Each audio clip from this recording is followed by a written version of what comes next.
Honka74, great question about blood pressure. So from my perspective, working in the natural side of medicine, or healing, shall we say, is that stress and inflammation drive up blood pressure.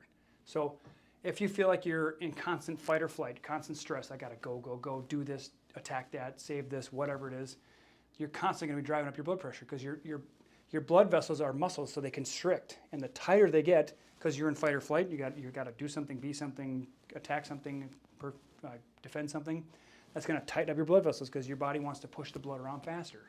Okay, so if you can learn to get out of that fight or flight stage and relax, right, whatever that looks like for you, will be really helpful because your mind will drive up your blood pressure faster than anything.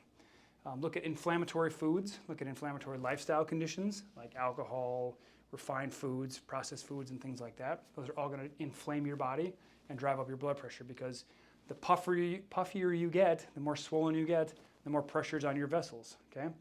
And so all your blood has to pump from your heart here out and down and around, and has to be clean before it goes back to the heart, and it's oxygenated through the lungs and stuff like that.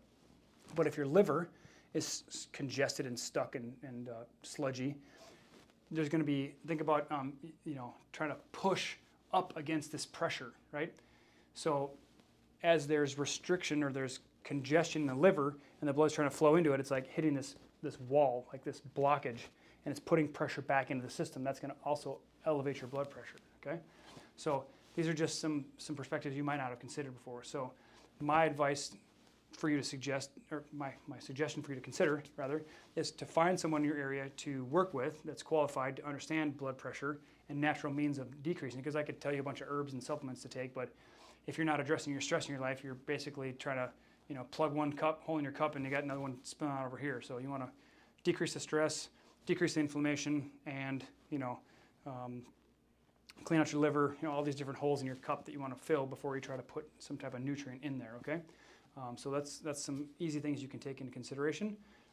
Yep, and check in the resource list above. Anissa created a great resource list for you to find a practitioner in your area. And let us know if you have other questions. All right, good luck.